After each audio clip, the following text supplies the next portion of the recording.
बहुत समय पहले की बात है। एक दिन रमेश सरपंच के बगीचे में साफ सफाई का काम कर रहा होता है। पूरा दिन मेहनत करने के बाद जब वो रात को वापस आता है, आप हाथ मुंह धो लो, मैं जब तक खाना लगाती हूँ। माँ, आज आपने खाने में क्या बनाया है? आज बना है आलू गोभी। क्या माँ, जब देखो आलू गोभी।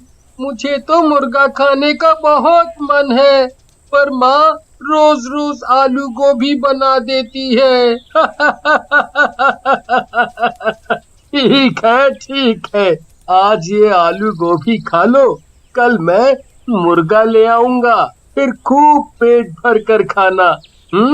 काफी रात हो जाती है, सब लोग सो जाते हैं। उसके बाद एक भूत उनके घर में घुस आता है और ऐसे घूम रहा होता है जैसे किसी की तलाश में है।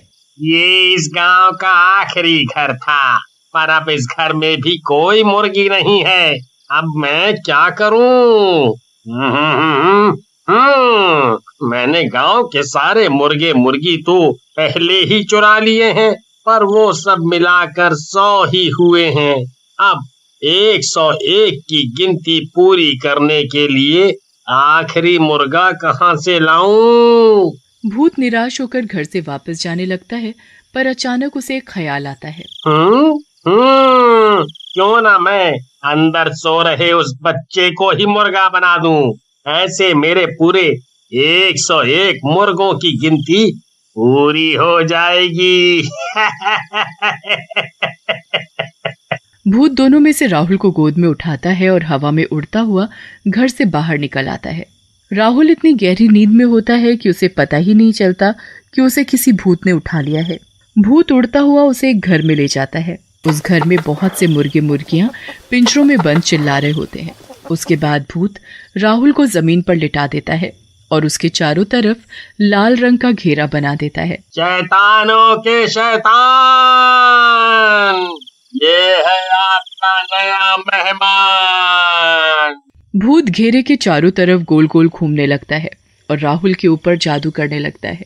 कुछ देर बाद राहुल एक मुर्गे में बदल जाता है। राहुल अपने पैरों की तरफ देखता है, पर उसके पैर तो पंजों में बदल चुके होते हैं।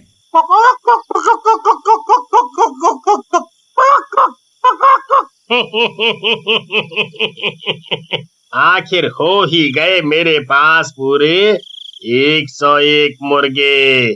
अब मैं कल से इनको गांव वालों को खिलाऊंगा, और जिस दिन ये सारे मुर्गे खत्म हो जाएंगे उस दिन मैं इस दुनिया का सबसे शक्तिशाली भूत बन जाऊंगा। अगले दिन भूत अपनी दुकान खोलकर बैठ जाता है और गांव वालों को मुर्गे बेचने लगता है।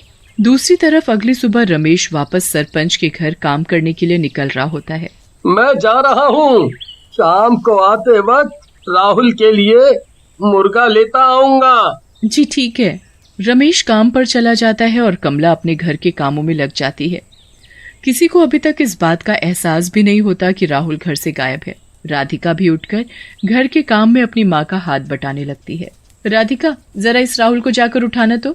दिन चढ़ाया है पर ये लड़का अभी तक सो रहा है। नहीं माँ, मैं जब उठी तब वो अपने बिस्तर पर था ही नहीं। वो जरूर अपने दोस्तों के साथ खेलने गया। आप उसे कुछ कहते नहीं हो ना, इसलिए अपनी पढ़ाई लिखाई छोड़कर बस खेल कूद में ही लगा रहता है। अब मैं क्या करूं, ये सुनता भी तो नहीं। आज आने दे इसे, अच्छे से इसकी खबर लूंगी। कमला और राधिका फिर से अपने कामों में लग जाते हैं। काफी देर हो जाती है। दिन के खाने का भी वक्त हो जाता है, पर राहुल घर नहीं आता। अब कमला और राधिका को राहुल की चिंता होने लगती है। इतनी देर तक तो कभी बाहर नहीं रहता। राधिका बेटा, तू जरा जाकर तो देख कि कहाँ खेल रहा है ये लड़का। जी माँ, आप चिंता मत करो, मैं अभी उसे पकड़ कर लाती हूँ। राधिका गांव में हर जगह राहुल को ढूंढने लगती है और उसके सारे दोस्तों के घर जाकर भी उनसे राहुल के बारे में पूछती है, पर राहुल का कुछ पता नहीं चलता।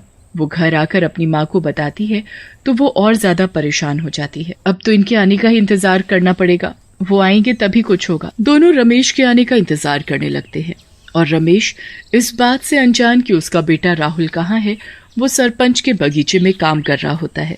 काम खत्म करने के बाद रमेश घर आने लगता है। तभी उसे याद आता है कि उसे राहुल के लिए मुर्गा लेना है। वो मुर्गा खरीदने जा ही रहा होता है कि तभी उसे आवाज आती है, मुर्गे की मीट ले लो, मुर्गे की मीट। अरे, यहाँ कौन मीट वाला आ गया? खैर मुझे क्या, मुझे तो मीट लेने से मतलब है। रमेश मीट की दुकान पर जाता है जहां वो भूत एक आदमी के भेस में दुकान पर बैठा होता है। उसकी दुकान में खूब सारे पिंजरे होते हैं जिसमें उस भूत ने अपने सारे मुर्गों को बंद कर रखा होता है। अरे भाई, ये दुकान पहले तो यहाँ नहीं थी। हाँ भाई साहब, मैंने आज ही ये दुकान खोली है। अच्छा, ये तो अच्छी बात है। चलो, मुझे एक ताजा मुर्गा काट कर दे दो। आदमी के भेस में वो भूत सबसे पहले राहुल को ही पिंजरे से गर्दन पकड़कर बाहर निकालता है। राहुल अपने पापा को देखकर जोर जोर से चिल्लाने और फड़फड़ाने लगता है।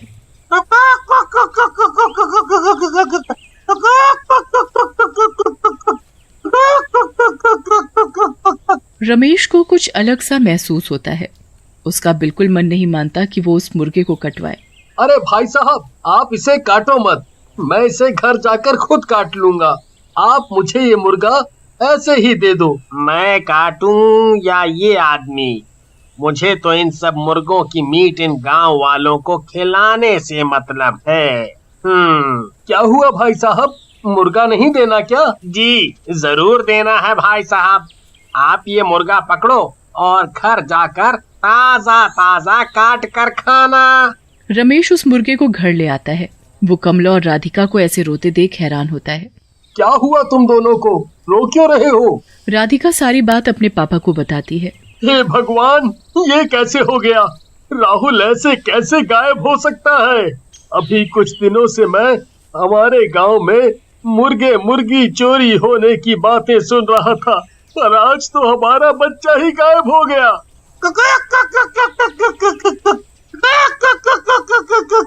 ये क्या ले आए?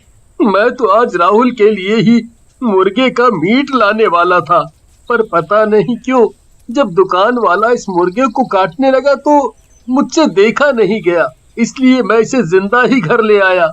अब इसे यहीं छोड़ो और अपने राहुल को ढूंढो। रमेश और कमला सुबह होते ही वापस राहुल को ढूंढने निकल पड़ते हैं, पर पूरे गांव में राहुल का कुछ पता नहीं चलता। वो निराश होकर घर वापस आते हैं तो उनका मुर्गा उछलता हुआ खुशी से उनके पास आकर चिपकने लगता है। क्या मुसीबत है ये, हटाओ इसे मेरे पास से। एक तो मेरा बेटा नहीं मिल रहा और ऊपर से ये मुसीबत। बहुत दिन गुजर जाते हैं पर राहुल का कुछ पता नहीं चलता। यहाँ भूत रोज दिन में अपना भेष बदलकर अपनी मुर्गे की दुकान खोलकर बैठ जाता है और जादू किए हुए मुर्गों का मीट लोगों को बेचने लगता है। काफी दिन हो जाते हैं और भूत के सारे मुर्गे खत्म हो जाते हैं, पर अभी भी उसमें वो शक्ति नहीं आती जो आनी चाहिए थी।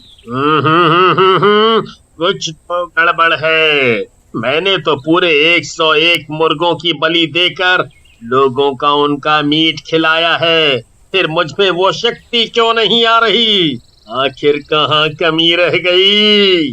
भूत यहाँ वहाँ घूमने लगता है और उसे अचानक राहुल के बारे में याद आता है कि उसने बस उसी मुर्गे को बिना काटे बेच दिया था। कहीं वो बच्चा जिसे मैंने मुर्गा बनाया था वो अभी तक जिंदा तो नहीं? कहीं ऐसा तो नहीं कि उस आदमी ने उसे मारा ही ना हो? आज अमावस की रात है। मुझे उस मुर्गे को रात 12 बजे से पहले ढूंढना होगा, वरना वो अपने असली रूप में आ जाएगा और मेरी सारी मेहनत बर्बाद हो जाएगी। भूत उस मुर्गे को ढूंढने निकल पड़ता है, पर वो मुर्गा तो मजे से अपने ही घर में खेल रहा होता है। अब तो रमेश, कमला और राधिका सब उस मुर्गे को प्यार करने लगे थे। भूत सारे गांव में ढूंढने के बाद आखिरकार रमेश के घर पहुंच जाता है और मुर्गे को देखकर बड़ा खुश होता है। भूत घर में घुसकर मुर्गे को दबोच लेता है। वो बुरी तरह फड़फड़ाने और चिल्लाने लगता है।